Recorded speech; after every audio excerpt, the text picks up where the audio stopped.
My name is Joe Peroni, and this is the Rise Above Project. So today I wanted to get away from the politics, and I wanted to get back to talking about some psychology. However, I'm also going to see The Who tomorrow night, so that is really on my mind.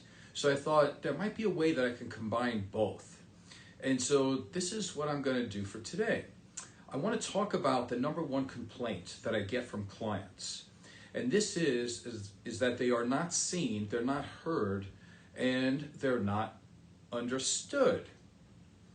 And how does this compare to The Who? Well, Peter Townshend in 1969 wrote Tommy.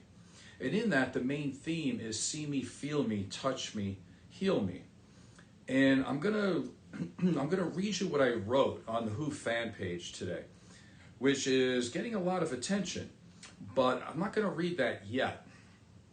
I want to talk about what it's like to be a therapist and listen to people day after day say that they're not seen or heard, which is really interesting because I've been listening to The Who since I was maybe before 10 years old. And so this thought about being seen and being heard has been very heavy on my mind, probably for my whole life. So as a therapist, I want to make sure that I can give the client a very safe, supportive, non-judgmental place to explore and to express their emotions. But do they get that when they're in a partnership or in a relationship?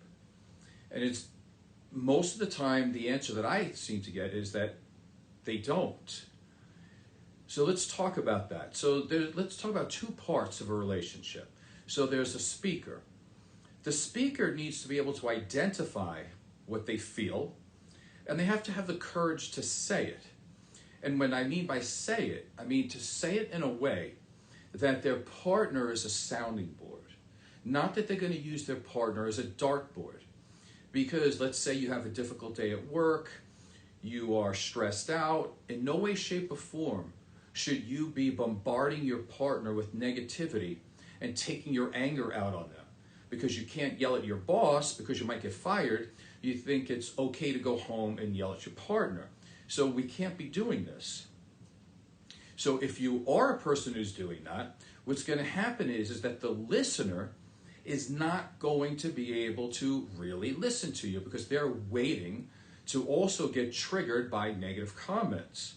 So it takes two people here. In order to be seen and heard and understood, you have to be a person who knows how to deliver the message correctly and in a loving, caring way.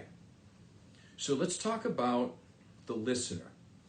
The listener needs to be able to create a safe space for the speaker to be authentic. And again, the better the listener is, the more authentic the speaker can be. So I'm going to do a short version of this show today. I can get in more detail in other shows, but I don't want to make this too complicated.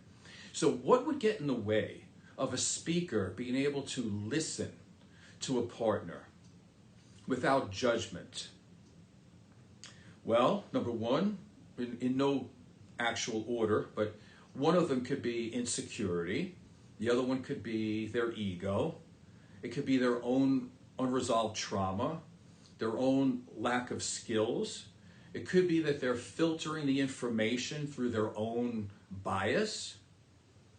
And they could be judgmental. And being judgmental is usually because somebody lacks self-esteem and they don't like where they're going in their life and what's going on with them. So they tend to take it out on other people. So if they're feeling angry or sad or depressed, it makes them feel just a little bit better to hurt somebody else. So, and there's probably more, but those are the main ones that would cause somebody to be, let's say, a bad listener. Now, if a person is a bad listener, one of the things that's going to happen to them is that they're going to have an amygdala hijacking. Now, it's a fancy way of saying what everybody likes to say. They like to use the word triggered. So if you do have insecurity, if you are leading with your ego, if you are a judgmental person because your self-esteem is low, or you get offended very easily, all of these things are it's going to be very easy to trigger you. and your amygdala is going to start to take over, which is the fear center or the reptilian part of your brain, which deals mainly just with emotions. So it's going to draw from there instead of the prefrontal cortex, which is logic and reasoning. So if there's an amygdala hijacking, it's usually going to be because there's some type of fear or of rejection or fear of abandonment. And so now you're going to go into a fight or flight mode. And the listening part goes out the window. So what can happen here? Typically what's going to happen is a person starts to get combative. They're going to get defensive. They're going to start to be invalidating. Maybe they're going to try to control their partner. They're going to be more coercive or manipulating. Now, obviously, none of these are going to make you a good listener, and it's going to make your partner feel that they can't talk to you. And what happens is that the partner trying to talk in the first place, that's looking for a safe place to express themselves, they're going to feel like the conversation was completely turned around on them. And now all of a sudden they're thinking, well, why did I even do this in the first place? Like, I might have had something to say, but how did it get to where I'm in an argument now and I'm defending and I'm trying to figure out, like, why? Like, is it okay to feel bad? Because they're being pushed on. They're being confronted. They're being pushed back. Their words are getting caught and then thrown right back down their throat. And so again, if you want to be a good listener, you're going to have to heal all of this inner trauma, because we got to drop the ego. We have to increase your self-esteem. We have to become less judgmental. So that's my short version of that. Let me read what I wrote on the Who fan page, which it seems to be going crazy now, which is pretty awesome. The thing that I want to mention here, well, I'm not going to mention it yet. I'm just going to read it because it's in there. So we're talking about Peter Townshend of The Who. All right. Pete Townshend is even more of a genius than most music fans realize. The character of Tommy experiences sensory deprivation. He was deaf, dumb, and blind, which serves as a metaphor for the emotional and psychological damage he receives at the hands of his parents and others. Peter Townshend's description resonates with many of the aspects of what we now understand as complex post-traumatic stress disorder, or CPTSD.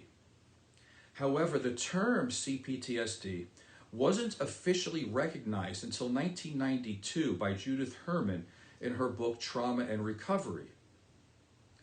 Peter Townshend didn't explicitly label Tommy's experiences as CPTSD. However, his exploration of trauma, isolation, and the struggle for identity anticipated the complexities associated with it. The themes of disconnection, needing to be seen and heard, and the long-lasting effects of unresolved childhood trauma are central to Tommy and offered a blueprint for psychologists and therapists around the world to build upon. Peter Townshend tapped into the emotional experiences of individuals who felt unheard, who felt unseen, and did a better job of it than any mental health professional has ever done. His work opened the door for deeper conversations about mental health and paved the way for the psychology field to grow and help people, although CPTSD is still not yet in the DSM. Peter Townshend was so far ahead of his time that it took the psychology field 23 years to start catching up to what he had already fully explained in 1969. And yes, I'm a therapist and a Who fan. So I think I'll leave it at that. I got the Who concert tomorrow night. It might be the last one ever. But let me say, if it wasn't for Peter Townshend, his writing, and the Who in general, I may not be a therapist today. Because if you listen to their music and lyrics enough, you'll understand that Peter Townshend has a better idea of what's going inside people's heads and hearts more than any therapist. And I've learned more from their music than I have from almost all of my teachers put together. Anyway, I hope this has been beneficial for you. My name is Joe Peroni. This is the Rise Above Project. Please subscribe and tell a friend. Thank you.